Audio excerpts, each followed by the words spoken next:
तर आजच्या आपल्या या व्हिडिओमध्ये आपण जाणून घेणार आहोत तूही रे माझा मितवा मालिकेच्या आजच्या भागाचे लेटेस्ट अपडेट। तर आता आपण इथे पाहतो की अर्णव हा ईश्वरीला म्हणत असतो, मी सिंदौर, बरं झालं तू आलीस। तसंही मला तुला एक खूप मोठी बल्क ऑर्डर द्यायची होती। अर्णव राजे शिर्के लावण्य देशमुख बरोबर लग्न करायला तयार झालाय, त्याची ऑर्डर तुला सगळ्यात मोठी ऑर्डर द्यायची होती। आणि हो, तुला लग्नाची तारीख कळवली जाईल, मग तू सुद्धा ये लग्नाला, तुझ्या राकेशजींबरोबर नक्की ये, अर्णव राजे शिर्केच्या आणि लावण्य देशमुखच्या लग्नाला। मी लग्न करतोय। आता खरं तर अर्णव हे इशूला मुद्दाम सांगत असतो। इशूच्या चेहऱ्यावरचे हावभाव पूर्णपणे बदलून गेलेले असतात। तिला कळत नसतं की अर्णव हे सगळं काय बोलतोय, पण आता हे सगळं काही वल्लरीने आणि आजीने ऐकलेलं असतं।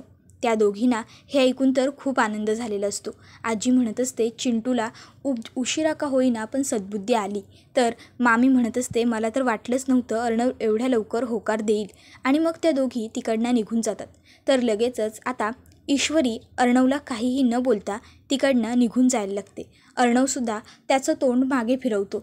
इशूला कळतच नसतं की हे सगळं काय सुरू आहे। इशू तिकडनं गेल्यावर अर्णव मागे फिरून बघतो, पण काहीच उपयोग उरलेला नसतो। तर इकडे आता बाबा हे आईला म्हणत असतात, अगं ऐकलंस का, मी मघापासून राकेशजींना फोन करतोय, पण ते काही माझा फोन उचलत नाही आहेत।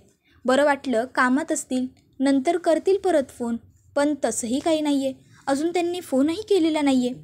आई मात्र काहीच हालचाल करत नसते किंवा काही बोलत नसते।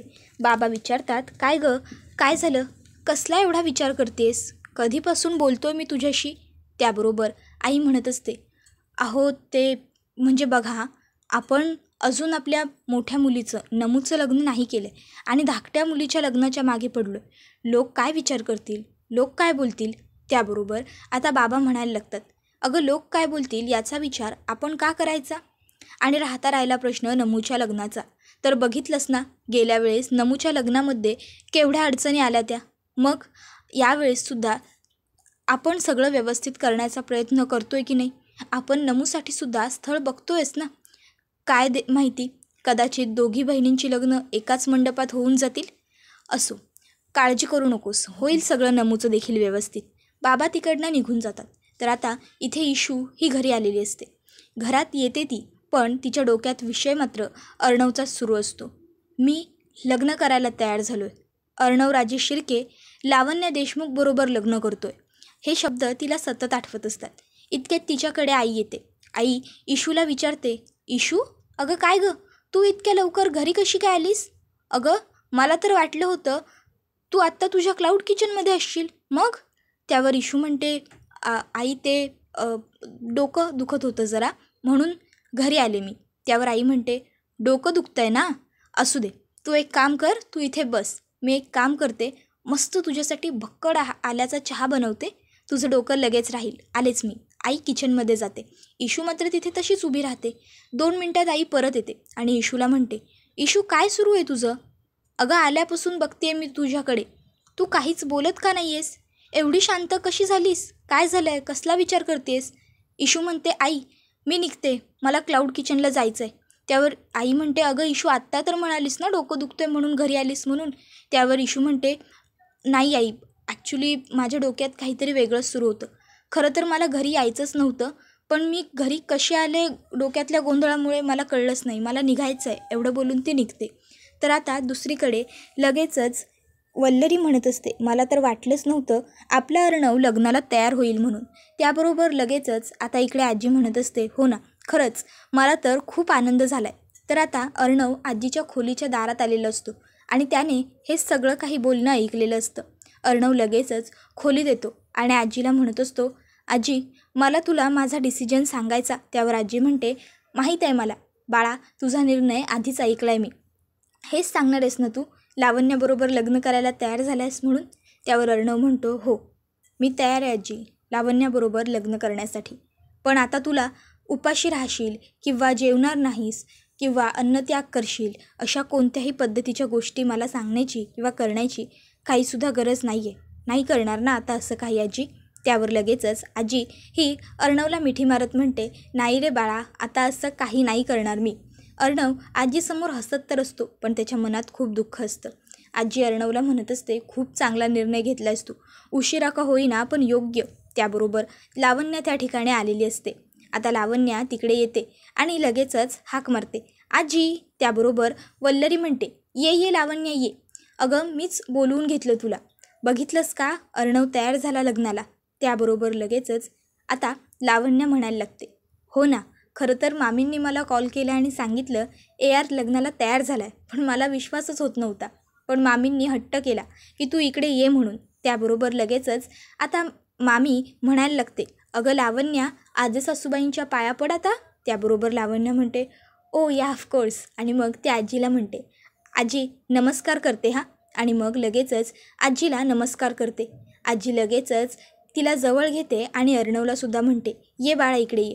आणि मग ती म्हणायला लागते, तुम्हा दोघांचा एकदा का सुखाचा संसार मी पाहिला ना की मग माझं कर्तव्य पार पडलं असं मला वाटलं. मग मी या सगळ्यातून मोकळी झाले रे बाळानो.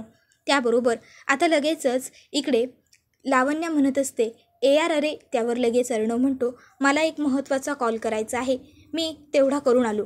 त्याबरोबर लगेचच आजी म्हणते, हो हो ये ये. आणि मग अर्णव हा तिकडनं निघून जातो.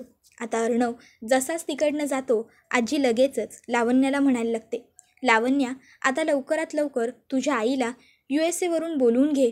त्याबरोबर लावण्या ही लगेचच लाजते आणि काय आजी तुम्ही पण, असं म्हणते आणि लगेच ती तिकडनं निघून जाते. त्याबरोबर लगेच वल्लरी म्हणायला लागते, बघितलं नाही कशी लाजून निघून गेली ते.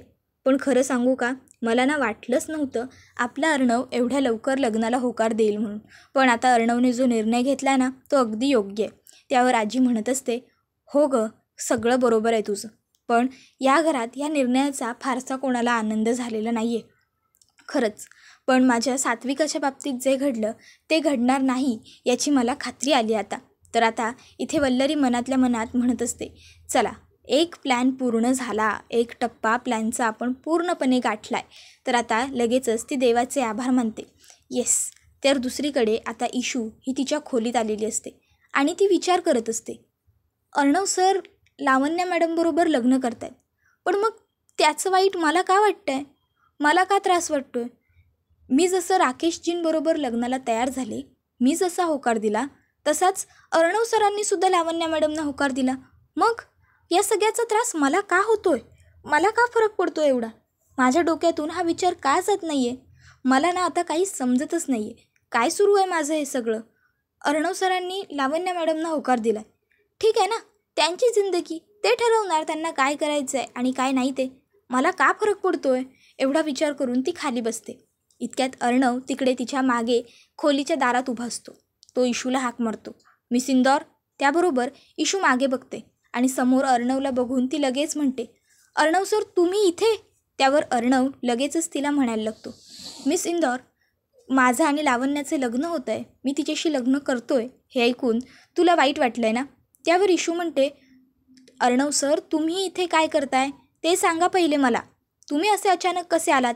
अर्णव म्हणतो, हे बघ मिस इंदौर, पहिला प्रश्न मी विचारला आहे की नाही, मग पहिलं तू माझ्या प्रश्नाचं उत्तर दे.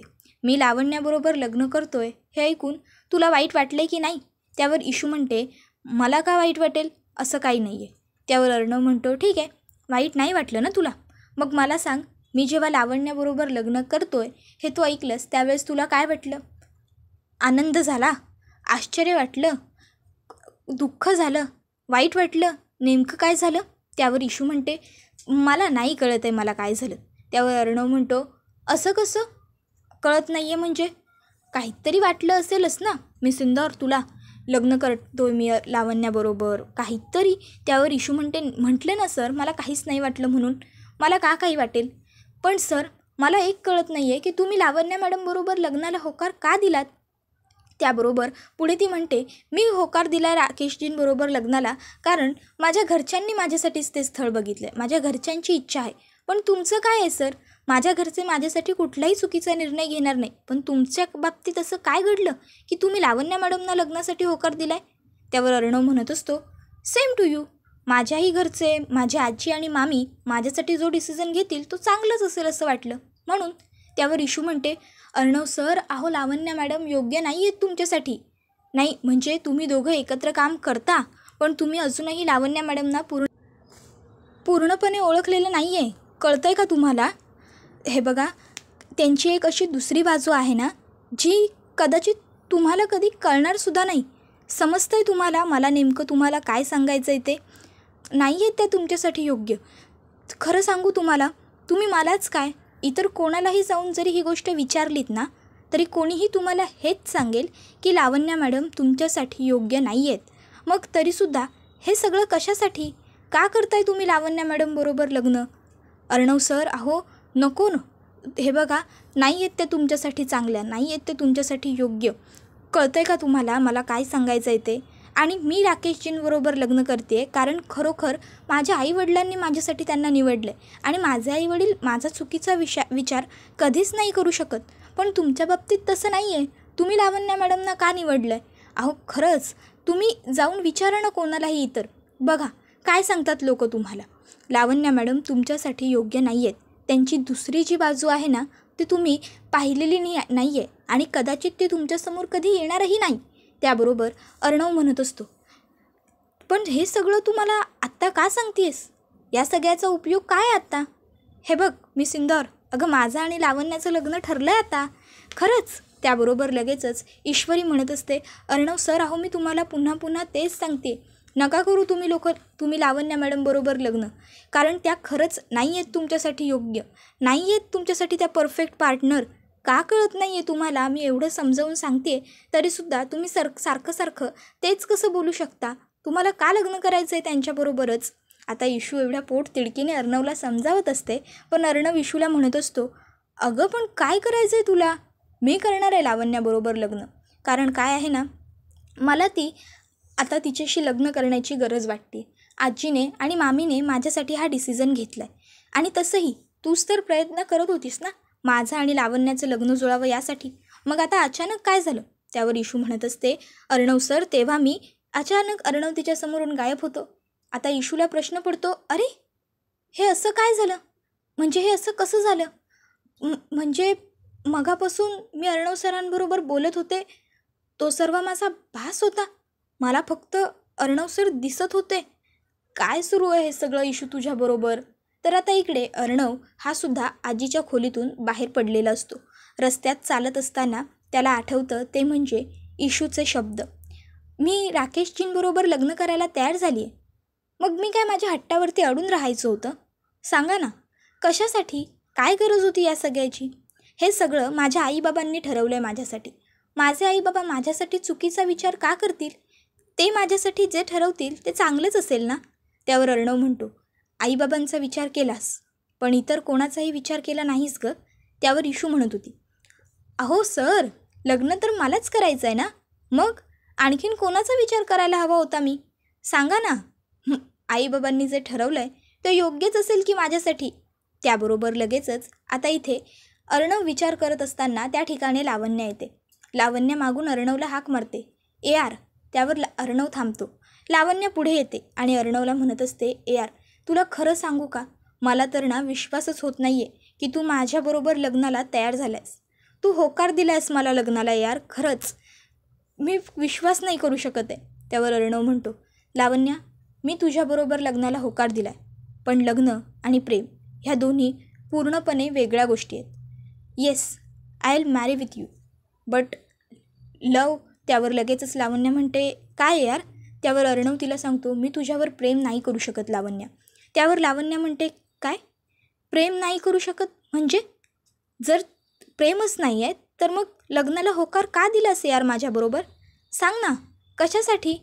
काय गरज होती? का उगाच आज हो म्हणायची इच्छा झाली म्हणून होकार दिलास? का माझ्यावर उपकार केलेस असं दाखवतोयस तू? त्यावर अर्णव म्हणत असतो, हे बघ लावण्या, मी लग्नाला होकार पूर्ण विचारपूर्वक दिलेला आहे. त्यामुळे प्लीज आता मला तू काही प्रश्न विचारू नकोस. आजीने मला होकार द्यायला भाग पाडला होता, मी होकार दिला, पण मी तुझ्यावर प्रेम नाही करू शकत. लग्न करेन पण प्रेम नाही. एवढं बोलत तो लावण्याच्या हातातून स्वतःचा हात काढून घेतो आणि लावण्यासमोरून आता निघून जातो. अर्णवने लावण्याला सर्व गोष्टी अगदी क्लिअर केलेल्या असतात.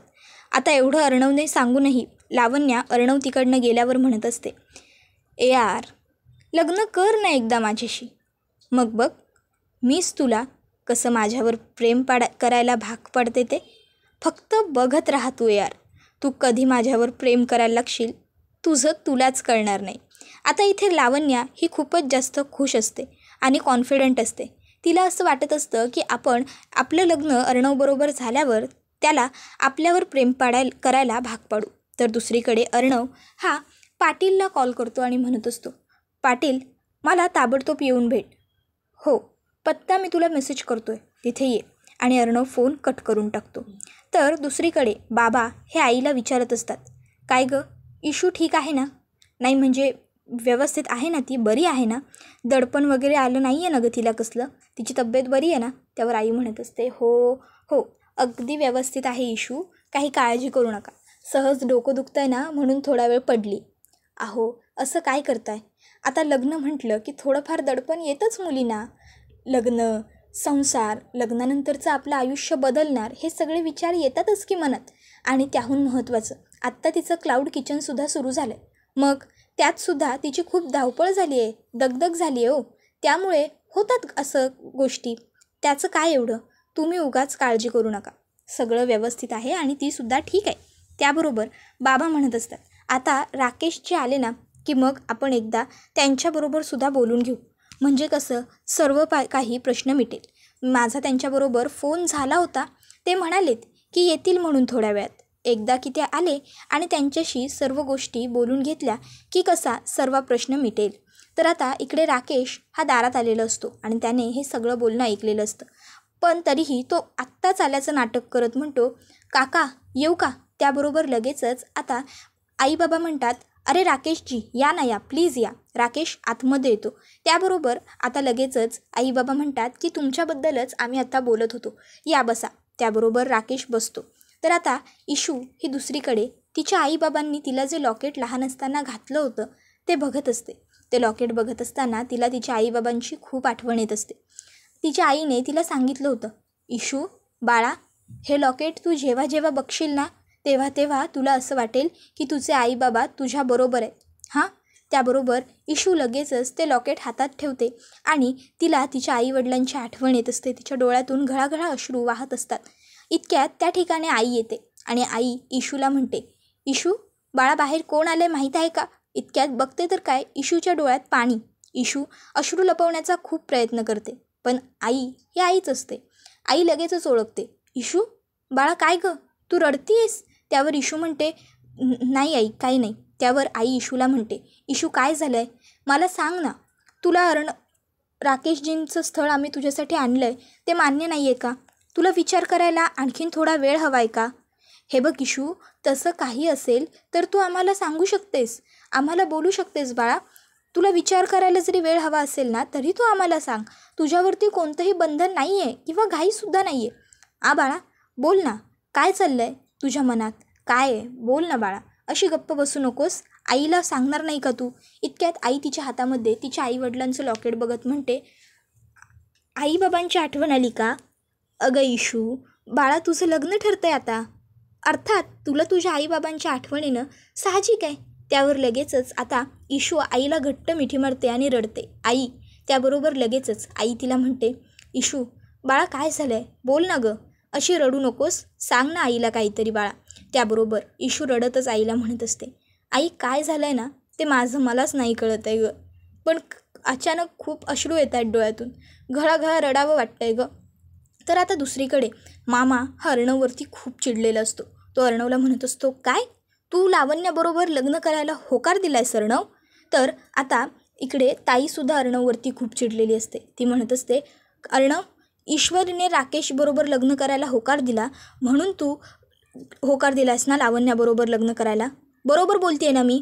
अर्णव म्हणत असतो, ताई अगं. त्यावर लगेचच लावण्य म्हणते, अर्णव मला काहीच ऐकायचं नाही आहे, मला फक्त एवढंच सांग, तुझं ईश्वरीवर प्रेम आहे ना? अर्णव खरं बोल. तर आता मामासुद्धा अर्णवला म्हणत असतो, अर्णव एक गोष्ट लक्षात ठेव, तू कोणालाही सांगितलंस ना की तुझं लावण्यावर प्रेम आहे तरी कोणीच विश्वास ठेवणार नाही, कळलं तुला? त्यावर आता इकडे लगेचच अर्णव हा गप्प राहतो, तो काही बोलतच नसतो. तर दुसरीकडे ईश्वरी ही राकेशला सांगत असते, राकेशजी खरंच मी कितीही प्रयत्न केला ना तरीसुद्धा तुमच्याबरोबर लग्नानंतरची सुखी संसाराची स्वप्न मी नाही पाहू शकत आहे, नाही बघू शकत आहे मी तुमच्याबरोबर माझं पुढचं आयुष्य. त्याबरोबर लगेचच राकेश हा ईश्वरीला म्हणत असतो. ईश्वरीजी, तुम्ही काळजी नका करू. अहो मी आहे ना. मी आयुष्यभर तुमची साथ देईन. कधीच तुम्हाला सोडणार नाही. अगदी 7 जन्मसुद्धा मी तुमच्यासोबत राहायला तयार आहे. तुमच्या सर्व सुखदुःखात मी तुमच्याबरोबर असेन. आता राकेशने ईश्वरीचे हात धरलेले असतात. ईश्वरीला खूप जास्त ऑकवर्ड फील होत असतं. पण तरीही ईश्वरी ही राकेशकडे बघत असते. त्याबरोबर हा व्हिडिओ इथेच संपतो. व्हिडिओ आवडला की व्हिडिओला लाईक करा. तसेच चॅनलला सबस्क्राईब करून बेल आयकॉन प्रेस करा. धन्यवाद.